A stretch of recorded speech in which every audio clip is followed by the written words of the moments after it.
Once upon a time, a way to tell stories to strengthen your fundraising. I'm Bill Stanczykiewicz. This is the first day from the Fundraising School, and I'm joined today by Julia Campbell. Julia provides consulting to fundraisers and nonprofit organizations across the United States, including how they can use storytelling to strengthen their fundraising outcomes. And Julia, thank you so much for being with us on the Fundraising Schools podcast. I'm thrilled to be here, Bill. Thank you so much for having me.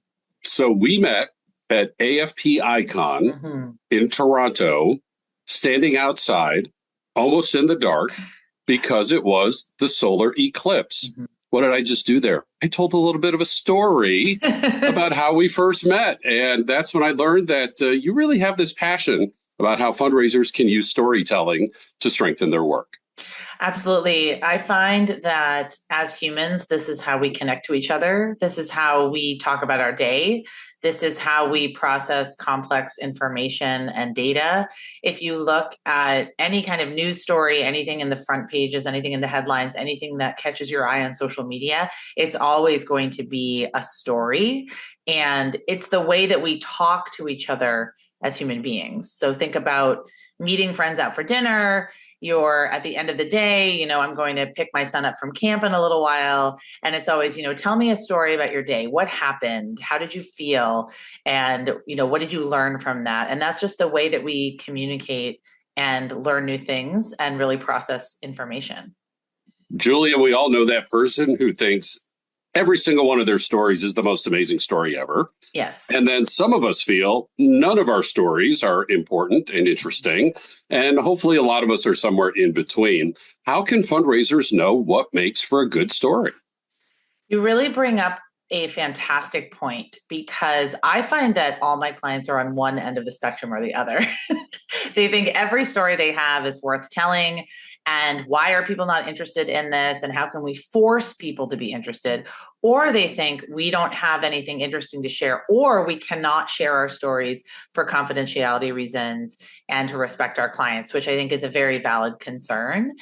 I believe that storytelling is best when you are simply trying to convey the why of your mission.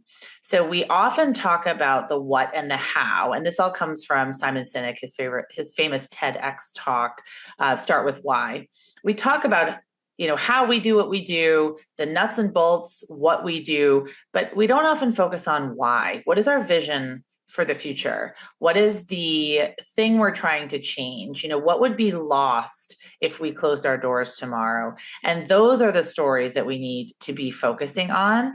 If you do have these confidentiality issues, you do not have to interview a client. Like, you don't have to sit with a client like we're sitting here and record your client talking. There's other ways to share anecdotes, and there's other ways to share different perspectives. But looking at it from your donor point of view, what is it that they're interested in knowing more about? What are their frequently asked questions? What are some myths and misconceptions that they might have around the population you serve or around the mission that you are trying to accomplish? So we need to start thinking more like journalists and almost maybe more like story detectives. The story doesn't have to be this grandiose, 3-part series that ends in a pretty bow. It really could be just a little anecdote about someone and something that happened, or an interaction that a staff member had, or a question a volunteer received.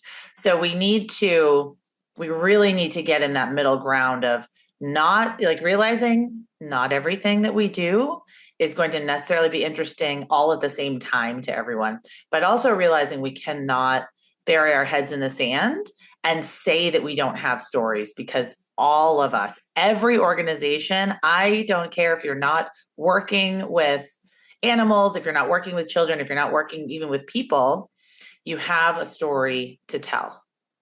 So the why is the problem you're trying to solve or the opportunity you're trying to fulfill. The why is also the future state, the vision that you hope to be able to achieve. Julia, what needs to be in place in a nonprofit organization to be gathering these stories? Well, ideally, you would have one person that sort of has their eye out for some great anecdotes or some story seeds. I like to call them seeds of a story. So someone that comes into your organization every day that you might think is interesting. And I've worked with a really small organization in Beverly, Massachusetts, where I live, Beverly Bootstraps. And this is a story I tell pretty frequently. But they have a receptionist that comes in, greets everyone when they are coming into the food bank. And the receptionist noticed that every Friday, a gentleman would come in and give a $10 bill, not ask for a tax receipt, and just be doing, he did this for about a year. And I said, well, you should maybe ask him, and he doesn't have to share it, but ask him potentially why that is occurring. Like, what does it mean to him? And it turned out that he just really wanted to support the food bank. His son had actually passed away, and that was his allowance that he was getting every week. So he wanted to give back to the community, and he was giving that $10 every week as his way of healing and his way of giving back. So the stories are everywhere. We don't have to have a camera crew. You don't have to have a marketing person. Just be on the lookout for those kinds of things that might not be expected. And then just always be curious. I think having that quality of being curious and asking questions. So we think there needs to be all of this infrastructure in place, but ideally you would just be curious and be on the lookout for these kinds of stories.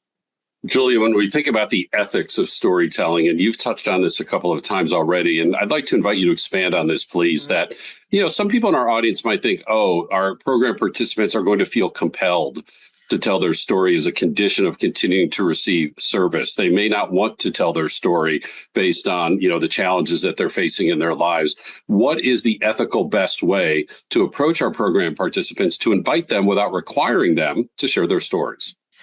The very first piece of this is to have a storyteller bill of rights. You need to have a storyteller bill of rights, which is your forward external facing bill of rights for what you expect from the person telling the story and what you will on your end provide. So there's two frameworks for this Bill of Rights. It's what's the organization responsible for and what is the storyteller responsible for.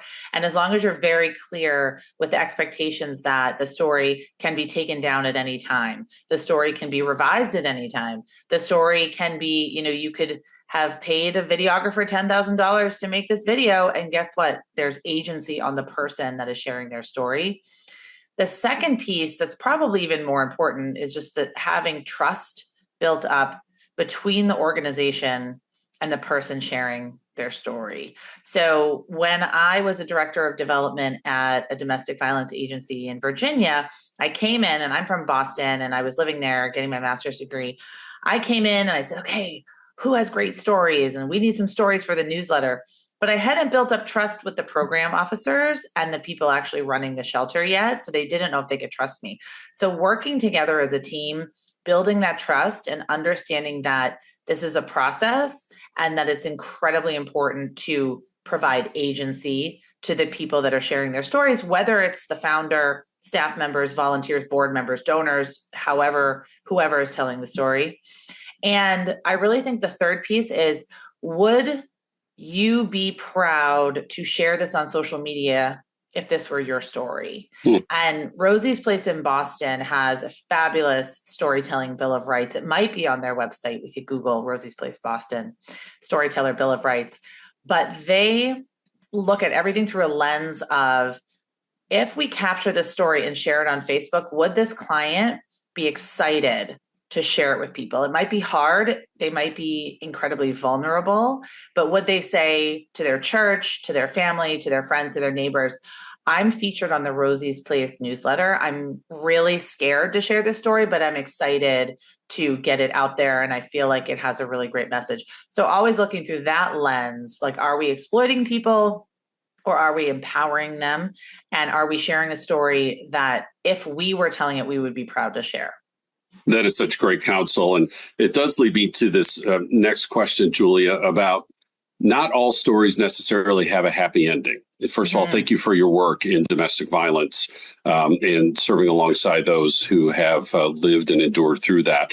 But we think about, people who are serving alongside our neighbors who live in poverty or food insecurity or, serious health conditions. Not every story necessarily has a happy ending. And yet, when we tell those stories, it really shows how real the work is, how serious these challenges are that our nonprofits have the courage and the strength to confront. What about these stories that don't necessarily have a happy ending? I think those are the most powerful stories. And I think that those stories are the most powerful for fundraising. Because what we do in fundraising is we will send an email and we will say, here is Michaela's story and everything got wrapped up in a bow. And now, by the way, give to us. But for a donor, they might think, okay, you're doing great work, but where's the need? So depending on where you're using the story or how you are trying to leverage the story, what channel you are activating it on, and the purpose of it, some stories really need to be shared to say, hey, this work isn't over. We're making fantastic strides here, and here's a great example, but the work is not done. In fact, our need has increased by 200% this year, and here's how you can help. So leveraging, I don't know about the word leverage, but using a story, amplifying a story, sharing a story so that the audience understands the depth and the complexity of the problem, but also understands this is not something that's ever going to be solved. So I think a great example, Invisible People, Mark Horvath of Invisible People, you can follow them on YouTube, follow them on Instagram, follow them everywhere. He goes out and just interviews people experiencing homelessness and just talks to them. There's no wrapped up story at the end where they are now not experiencing homeless, or maybe they were for a while and now they're not. It's really just, what is your lived experience and what can we learn from it? And how can we break down these myths and misconceptions about being homeless? So the purpose of the story doesn't have to necessarily be, and I don't actually think it should be, this problem is solved, because for a lot of us, the problems are not going to be solved in our lifetime. But here's what we're doing. Here's our approach. Here's our solution. Here's our unique way that we're solving this problem. Here's how you can be a part of it. And just imagine if you gave monthly, if you gave an annual gift, what we could accomplish. We could help even more people like this, and we could create even more impact. So being authentic about the challenges that the nonprofit is encountering and facing and trying to overcome, certainly telling those success stories to demonstrate impact, but also, making sure we're clear. This is not a magic wand that everything's just going to be perfect right away, and that the opportunities are still there for donors to contribute and help us expand our work. Julia Campbell is a successful and sought-after fundraising consultant, oftentimes speaking at AFP International and other AFP events in the United States and around the world, including how we can tell our stories when we're fundraising. This is an example of the way we provide practical application in our courses at the Fundraising School, 24 in total that lead to 4 different certificates. And by the way, we can take our curriculum and bring it directly to your nonprofit, or parts of this course and parts of that course, and tailor make a course just for you. We teach in person and online in the United States and anywhere across the world. We have our quarterly webinars and, of course, these weekly podcasts. All of our teaching is gathered in our textbook, Achieving Excellence in Fundraising, now out in our 5th edition. The website is go.iu.edu/TFRS for the Fundraising School. I'm grateful for our guest this week, Julia Campbell, and a podcast produced by my colleagues, Mike Anthony and Jennifer Boffman. I'm Bill Stanczykiewicz, and now you are now more fully informed on this first day from the Fundraising School.